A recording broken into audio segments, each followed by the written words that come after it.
Hebu na tuombe. Baba, katika jina la Yesu Kristo, tunachukua nafasi hii kukushukuru, maana umekuwa mwema kwetu, umetulinda, umetutunza.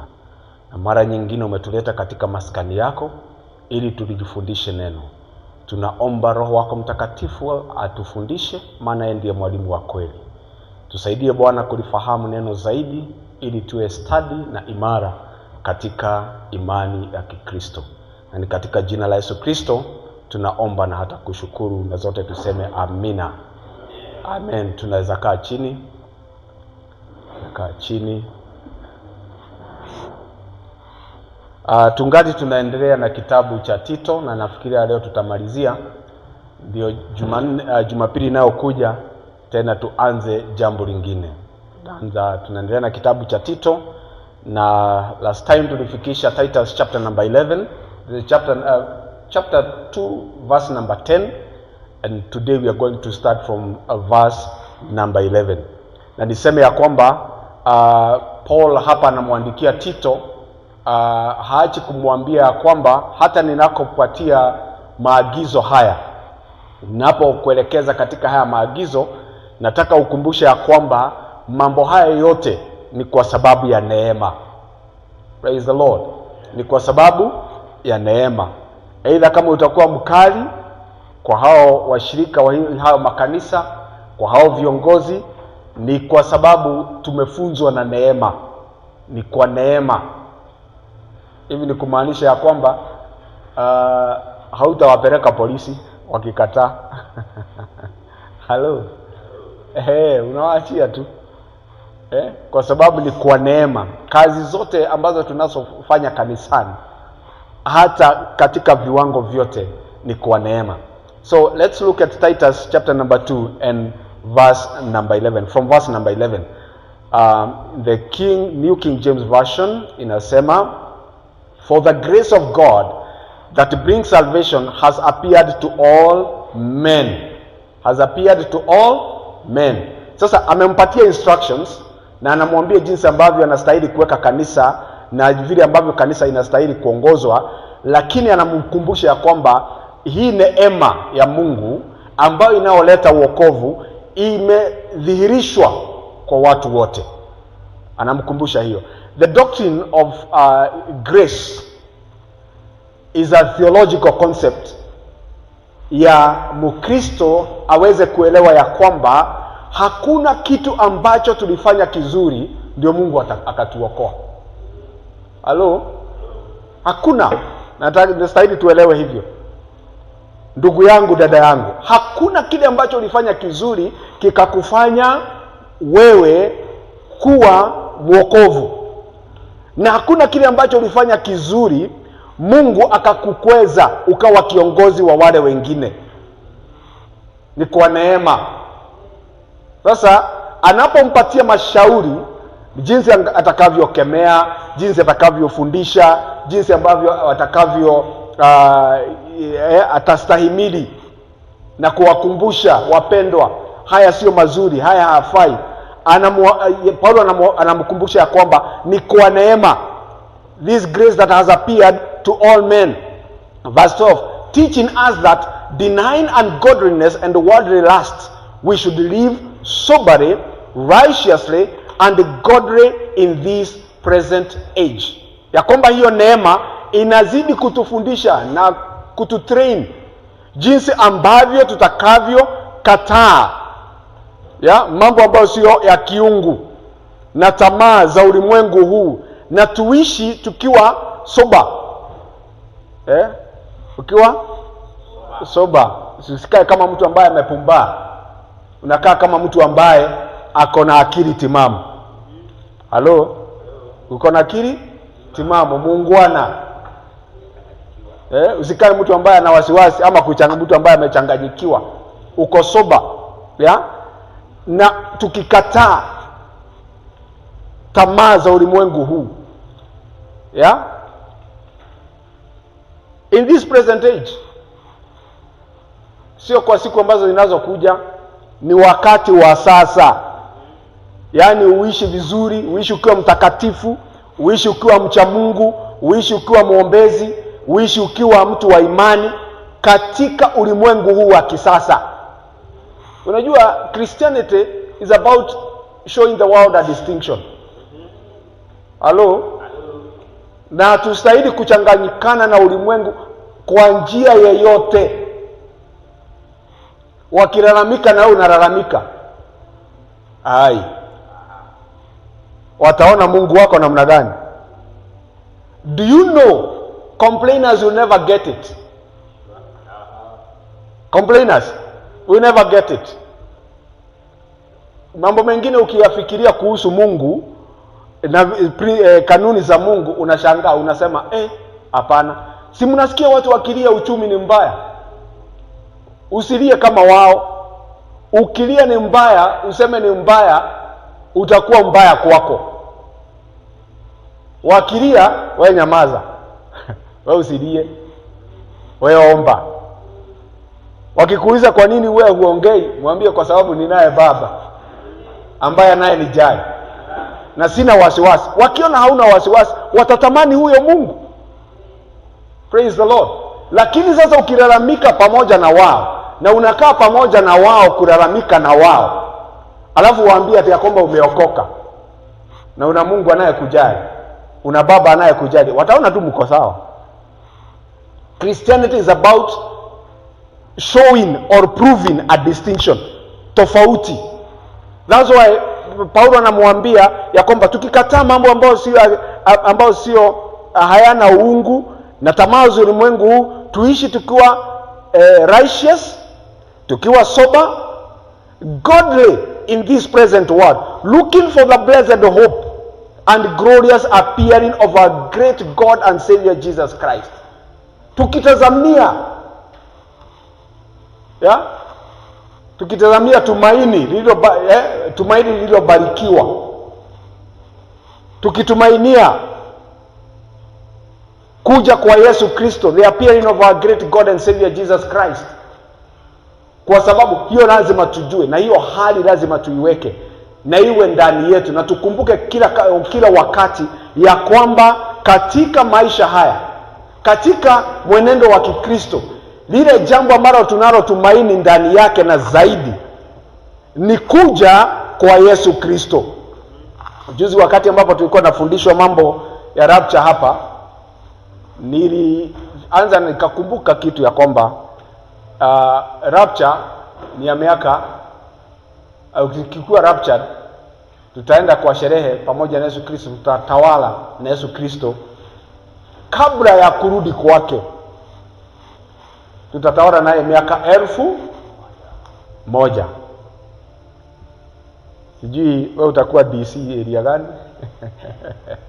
Sijui utakuwa waziri wa nini? Tutatawala miaka 1000. Mnajua miaka 1000 ni kusema nini wa jameni? Alafu hii miaka 80 tuko nayo hapa duniani tunaliinga. Hii ni bure kabisa. Hii ya miaka 80 sio ya kujivunia, ni ya kujitoa kabisa, ukitazamia kurudi kwa Yesu Kristo. Maana miaka 80 ni siku 29,200 peke yake, na haukuzaliwa leo. Zingine umetumia vizuri, umebakisha tu kidogo, 3,000, 5,000, 6,000, 7,000, 10,000. Lakini ukikaa vizuri kwa njia ya kiungu, ukitazamia kurudi kwa Yesu Kristo, kama hivyo tunaona mstari huo wa 13, ukitazamia kurudi kwa Kristo, ukweli ni kwamba wewe utakuwa wale ambao unaweza sema ya kwamba you are waiting for that blessed hope, the appearing of our Lord Jesus Christ, when we shall be caught up into the skies, into heaven, have a party for 3.5 years, and then reign with Christ for 1,000 years. Alafu sasa ndio milele ikuje baadaye. Bakshishi. Tunapewa bakshishi ya kutawala. Alafu sasa uzima wa milele uje. Who gave himself for us, that he might redeem us from every lawless deed and purify for himself his own special people, zealous for good works. Paul hapa anamwonyesha Tito jinsi ambavyo wokovu ulivyokuja kwetu ndio amwelekeze katika sasa jambo lingine.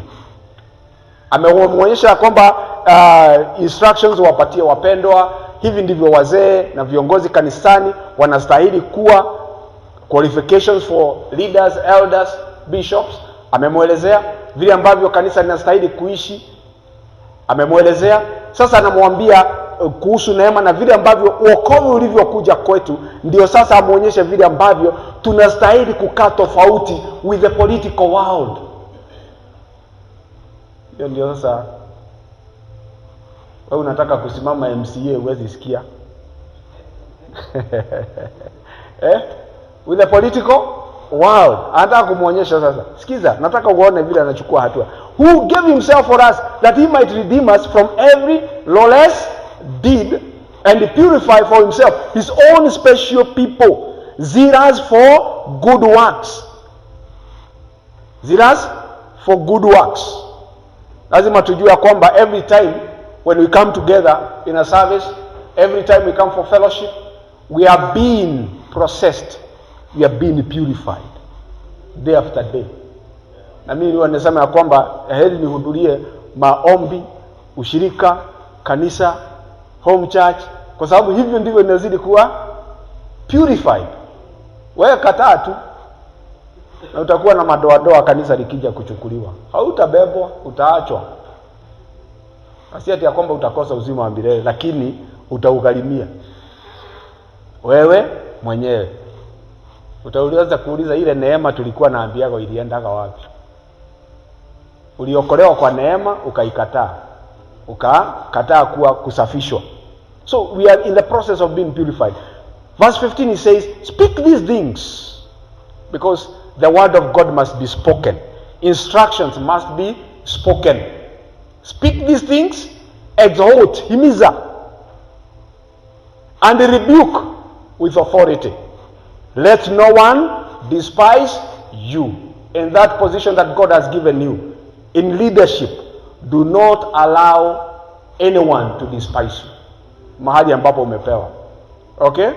Mradi tu hiyo kazi unaifanya katika hali ya kumcha Mwenyezi Mungu, katika hali ya iliyo sawa katika imani, pasipo mapendeleo, na unaifanya pia kwa neema.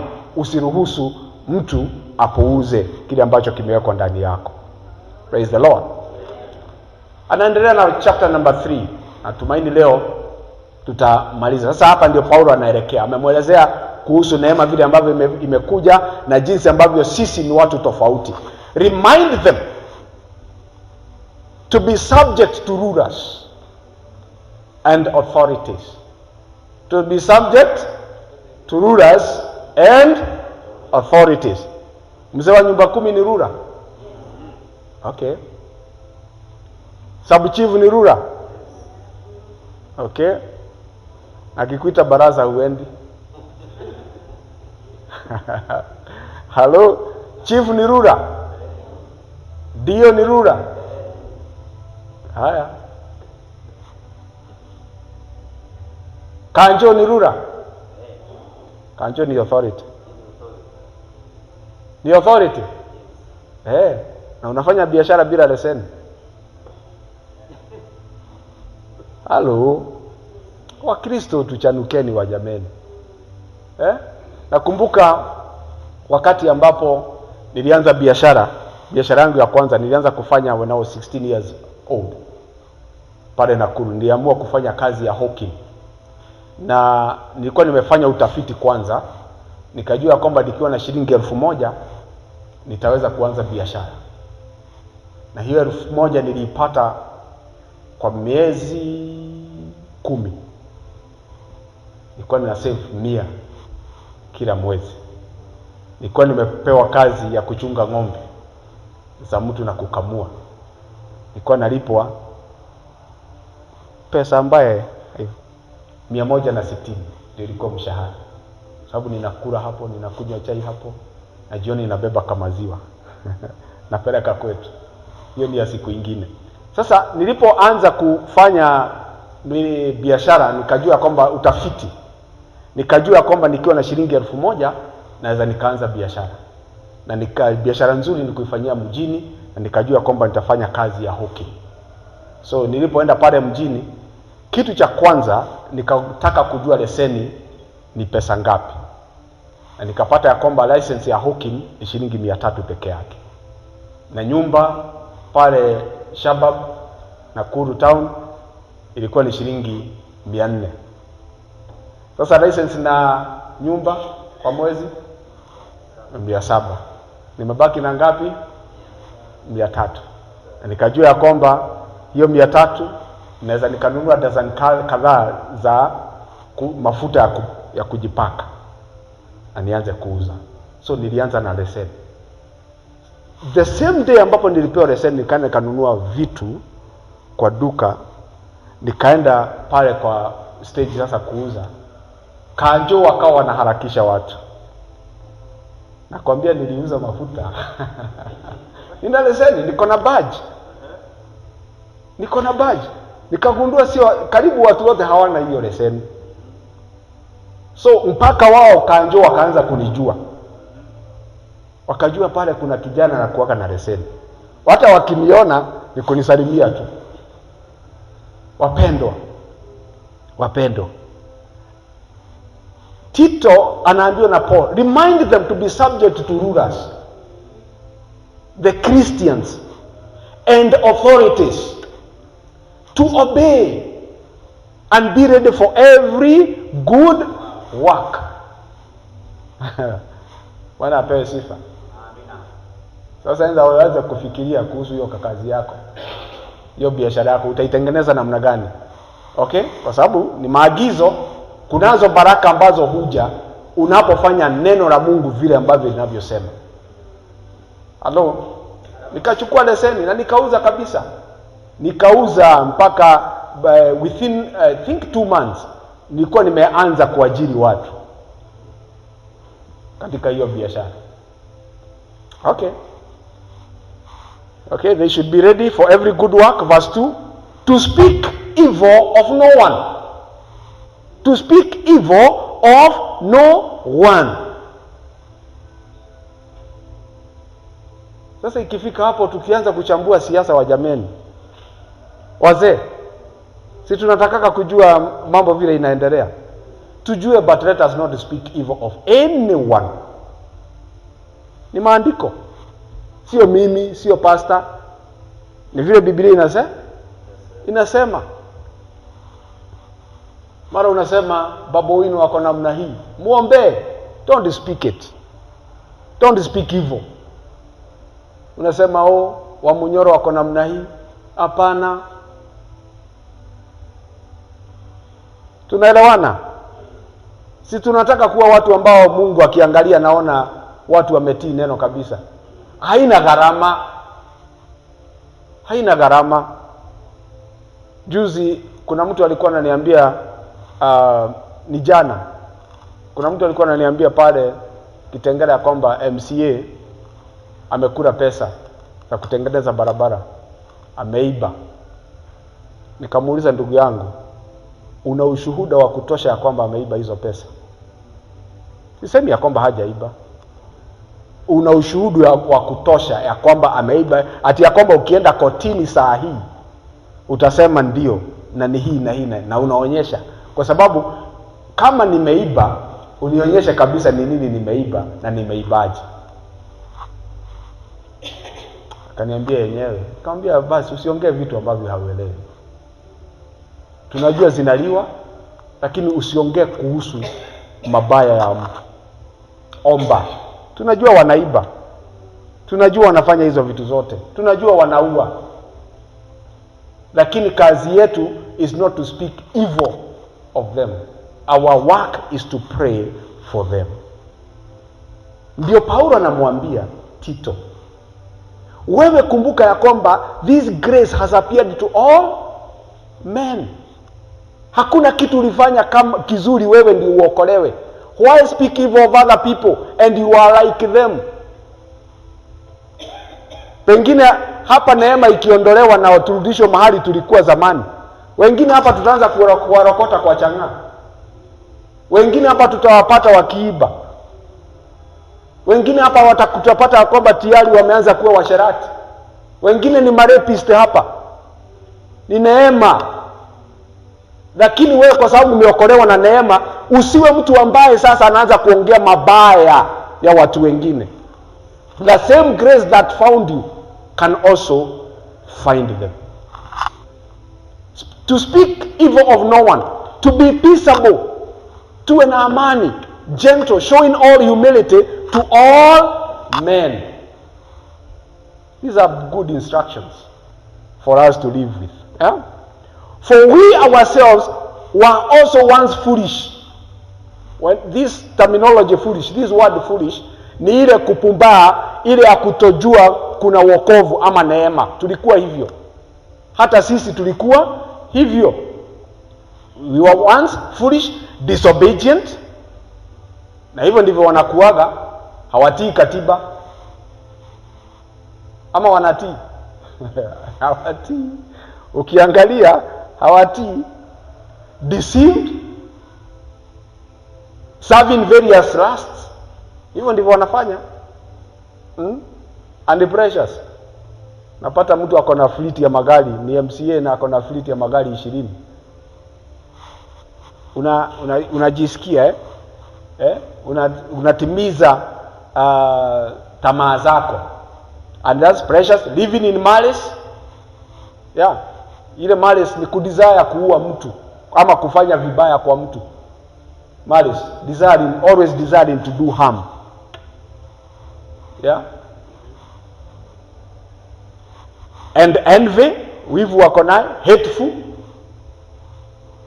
Wasikudanganya, hata ukiona wakikunywa chai pamoja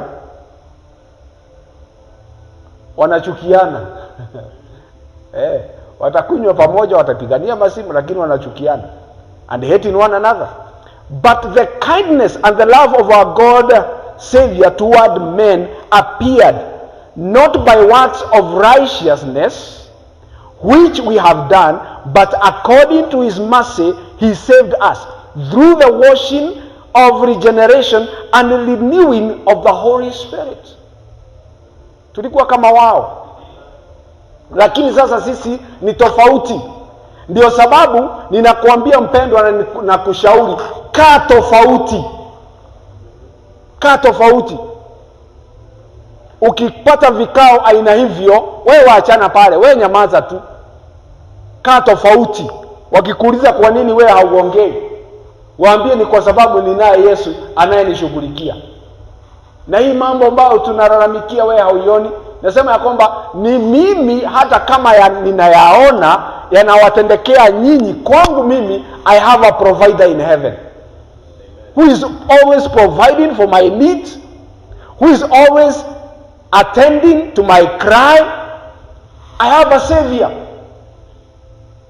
Si ya kwamba haufinywi, unafinywa ndio, lakini kwa nini ukiri kufinywa? I told you that complainers will never get it. If you study the scriptures, murmurers will never get it.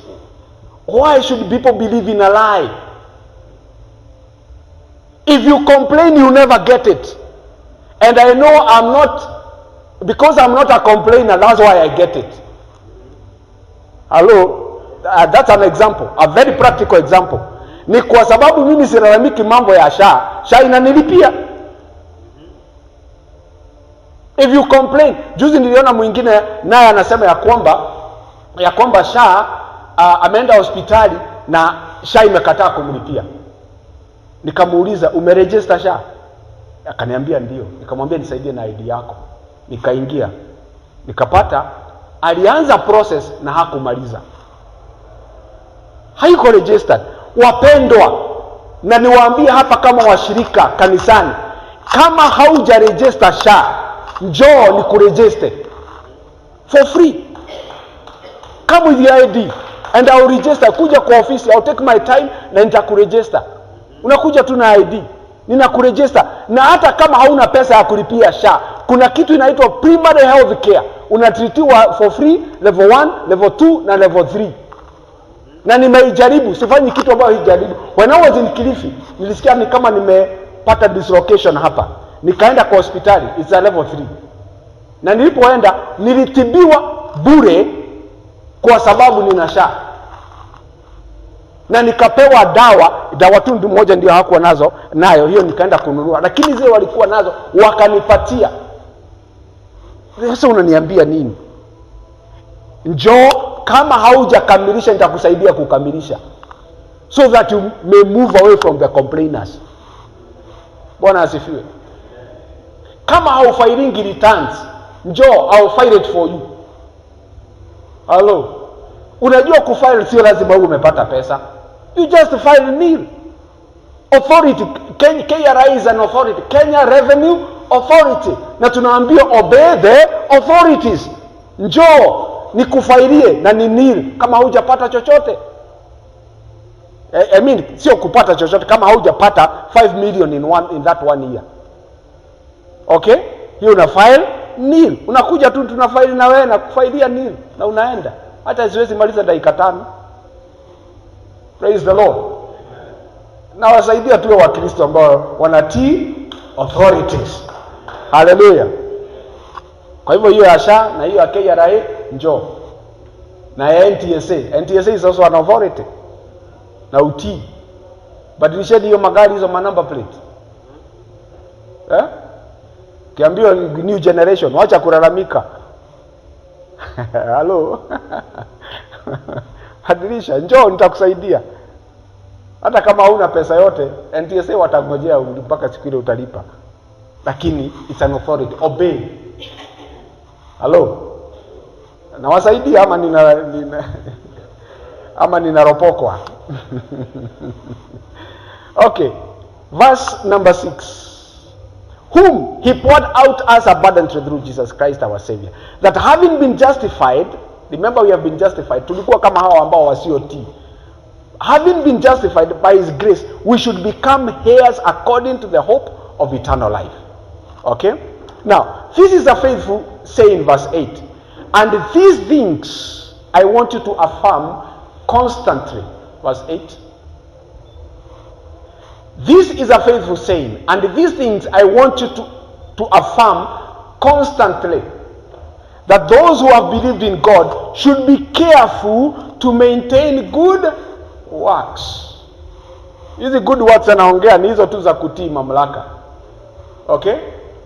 Kutii mamlaka, kuishi kwa njia ambayo inayofaa, kuwa mtu ambaye katika uongozi umekuwa instructed. Kumbuka from Titus chapter number 1 tumepata mambo instructions. Sasa hapa amemalizia kwa kumwambia vile ambavyo tunastahili kuishi na wale wako katika utawala. Sasa anamwambia this is a faithful saying, that these things, mambo gani hayo ambayo nimekutajia, I want you to affirm constantly. I want you to affirm constantly that those who have believed in God should be careful to maintain good works. These things are good and profitable to men. Mazuri na ni ya faida. Kuna faida ambazo utakazozipata ukizingatia mambo haya. Sasa verse number 9, kuna vitu ambavyo anamwambia achane naye. Kwa sababu hiyo haifai kwa kiongozi ama Mkristo yeyote. Na niseme ya kwamba mimi nasema ya kwamba heri mshirika wa kawaida apatikane na haya mambo, lakini mtu ambaye ako katika uongozi kanisani asipatikane na haya mambo. Avoid foolish disputes. Disputes ambazo ni za kiujinga jinga. Avoid foolish disputes. Hiyo ni kama gani? Napata watu tu wanabishana tu kwa mambo fulani. Sana wacha nitumie tu siasa. Unapata huyu ni mfuasi wa Kalonzo. Huyu naye mwingine ni mfuasi wa Munyoro. Huyu mwingine ni mfuasi wa Rao. Huyu mwingine ni mfuasi wa Kasongo. Unapata watu wanabishana mpaka sasa wanaita president Kasongo Zakayo, wanaita Gachagua wa Munyoro ama Truthful Man, wanaita Raila wanamuita baba, hata wengine wanamuworship. Alafu unapata wengine nao wanaita Kalonzo Watermelon. Sasa inakuwa sasa hata wameanza kubishana na majina ya kutusiana yasiyo na heshima. Disputes tuachane nayo. Genealogies. mambo ambayo ni ya kuangalia ni nani ametoka wapi, na genealogies wachana naye. Contentions and strivings about the law. Katiba inasema hivi, wanafanya hivi, nini hicho, wachana nazo. For they are hata law ya Biblia. Unapata watu wanabishana tu kwa mambo ambayo haifai. Mbona tunarudishwa kwa agano la kale, especially when it comes to tithing na mambo kama hayo. Mbona tunafanya agano la kale? Vitu kama, don't argue, wachana na hao watu. Unprofitable. They are unprofitable and useless. Aina hiyo ya mabishano. Reject a divisive man. There are people that you need to reject. Mtu ambaye ni wa kutenganisha watu. Ukijua mtu ambaye ni wa kutenganisha the brethren among us, mkatae. Usiwe na uhusiano naye hata kidogo. Kaa kando. Reject a divisive man, but reject him after the first and the second admonition. Awe ni mtu ambaye ameelezewa hii mambo, waacha kutenganisha wapendwa, achana naye. There are people who do not go to a fellowship kwa sababu aliambiwa kitu na mtu. Hata wengine haendi kanisani kwa sababu aliambiwa kitu na mtu ama alifanyiwa jambo na mtu. So tukijua wewe ni mtu aina hiyo, tunakuona na tunakuambia hii, wachana naye. Enda utafuta huyo dada, msikizane, muje naye kanisani. Huyo ndugu, muje naye kanisani. Okay? Knowing that such a person is warped and is sinning, being self-condemned. Anajiwekea hukumu yeye mwenyewe. Now, verse number 12, nina imani ya kwamba tunamaliza hii ya Tito leo. When I send Artemas to you, or Tychicus, be diligent to come to me at Nicopolis, for I have decided to spend winter there. Now, when I was doing study on this, nilifikiria kuhusu hao majina, kwa sababu ile nilivutia ni hii jamaa anaitwa Artemas. Artemas is the name of a god. Okay? Artemis was the goddess in Ephesus. Okay? So Artemis, huyo mungu wa goddess, alikuwa naaminiwa sana in Ephesus. Ndiye alikuwa anasaidia kina mama, na alifanya wakina mama, mnakumbuka nikiwaelezea historia pale when we were doing the study of the book of Ephesians, the books of Timothy, vile kanisa la Waefeso lilikuwa. Sasa Artemis the goddess alikuwa ni mungu anaabudiwa na kina mama in Ephesus, na alikuwa anawasaidia kupata watoto kulingana na wao. Maana siamini walikuwa nasaidiwa, lakini hiyo ndio imani walikuwa naye. Na kama haungezaa vizuri, ilikuwa nasemekana ni kwa sababu wewe haukuwa mtiifu ama haukuwa kuna muabudu vilivyo huyo muungu wa kike. Na alikuwa ameweka roho ya kuchukia wanaume. Okay? Na hiyo ndio roho ilikuwa hata katika kanisa la Ephesus. Ilikuwa wamama hawezi ambika, hawezi ambiwa. Okay? Alikuwa na hiyo roho alikuwa ameweka hiyo roho ya wanawake kuwachukia wanaume. Na Artemis is a gift of an Artemis goddess, the goddess. Kwa hivyo kuna mtu pengine alimzaa huyo mwana akamuita Artemis kwa sababu ni gift. Kama vile nisikia siku hizi watoto wanaitwa God gift. Mwingine unamuita majina mazuri. Sasa mama yake Artemis alisema ni gift kutoka kwa Artemis, ndio akamuita Artemis. Now, the same Artemis has been found by the grace of God, and now he's a minister. Hello? Now, I have no issue with changing names, but it is not the name that changes you. It is the grace of God. Hello? I have a preacher man in Kitengela. He has the biggest church in Kitengela, Kanisa la Deliverance. Anaitwa Mohamed. Anaitwa Mohamed. Anaitwa Mohamed. Bishop Mohamed. Na anahubiri akiwa anaitwa Mohamed. Sasa nikushtue nikuambie, hata kwa jera wale watu wameua, wameiba. Kuna John na David, hata Moses wako na ameiba ya kabisa. Okay, so what I'm saying is that it is not about the name, and it is good if you can give yourself a good name. Kama rangu ni nzuri sana, Peter. Peter ni nzuri sana, nikajiwe. Nikajiwe ni mawe. Na ni mtu wa kupata ufunuo. It's a good name. You can change your name. Lakini Kinuthia nilijaribu kutafuta inamaanisha nini. Nilipoona ya kwamba wanasema ilikuwa ni ugonjwa wa kondoo. Nikaachana na hiyo maneno. Nikaanza kuona neema ya Mungu imeshukia ugonjwa ya kondoo.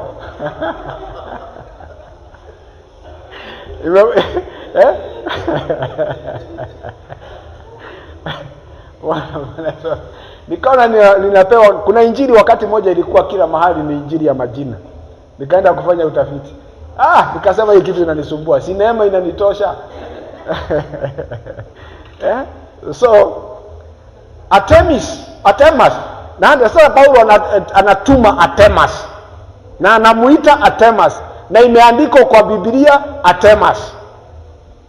When I send Artemas to you and Tychicus alikuwa kazi yake ni kupeleka barua za Paulo. Akiandika yeye alikuwa mtumwa. Anaandika barua, anampatia Tychicus. Anazipeleka. Be diligent to come to me at Nicopolis, for I have decided to spend the winter there. Send Zenas. Zenas was another Ephesian name ambayo ilikuwa inaitwa gift of life. Kuna watu wana majina mazuri. Zenas was 13. Send Zenas the lawyer. Hapa tuna maloya. Kama kuna mtu ana study law. Kwa huduma tunastahili kuwa na hao ma professionals. Mawakili. Luka alikuwa daktari. Na hapa unaona Zenas, Zenas is a lawyer. Now, another funny name, and Apollos. Apollos maana yake ni destroyer. Kimalizi. Lakini kimalizi kimepatana na neema. Sasa kina mtumikia Mungu kikiwa na hilo jina la kimalizi. Kwa hivyo kama wewe jina yako ni Mungu, usijali, wacha neema. Najua Mungu ni mchawi. Majina hayo. Kwa kwanza wapendwa wetu wa Kirinyaga. Anaitwa Ngare. Bogo. Nyati. Unajua nyati ni ile kitu ikikuona lazima ikugonge. Lakini neema inafanya usigonge watu. Si ni kweli? Ngare inafanya usigware watu. Neema. Praise the Lord. Apollos was a destroyer. Jina lake ni destroyer. But now he's a servant together with Paul. Yeah? And Apollos on their journey with haste that they may lack nothing. And let our people also learn to maintain good works, to meet urgent needs, that they may not be unfruitful. Sasa hawa watu ambao wanaotumwa Paulo anaotaka waje ama waende, lazima wangehitaji msaada wa kwenda kutumwa. Okay? Na hapa ndio ninasema ya kwamba tuangalie sana kanisani. Wakati ambapo watu wanafanya kazi ya kujitolea, hauwezi ukaajibika. Mtu wa kujitolea na ako chini ya kiongozi, huyo kiongozi ujue ya kwamba saa zingine unaweza kosa jambo la kuwajibika. That's why tuna introduce kitu ambao huwa tunaita kanisani kufacilitate. Huyo mtu anayefanya hii kitu una facilitate. Sasa hawa watu wanatumwa na Paulo anawatuma.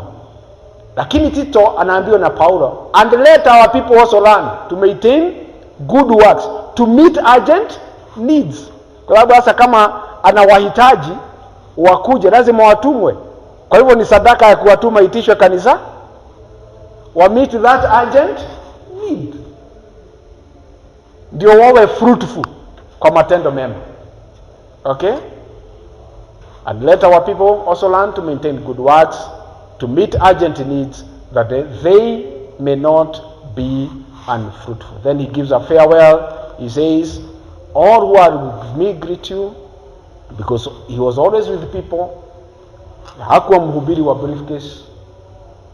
Ukiona mtu anakuambia ni pastor huko barabarani, akuonyeshe kondoo. Si ni kweli? Kama hana kondoo, bishop hana kondoo, hana wafuasi. All who are with me greet you. Greet those who love us in faith. Then Paul will never leave the people without speaking grace upon them. Grace be with you all. Amen. Na hiyo tu, na mimi nasema tunapomaliza kitabu cha Tito tumejifundisha instructions, maagizo kadhaa. Wewe ni kuamuzi wewe mwenyewe, maana ukikataa kufanya, hata mimi kuongoza ninaongoza kwa neema, sitakupeleka kwa karau ukikosa kufanya, lakini maamuzi ni ya. But above all, may the grace of our God, of our Lord Jesus Christ be with you all. Amen. God bless you. Tumemaliza kitabu cha Tito. From next Sunday tutaanza doctrines. Okay? Doctrines za imani.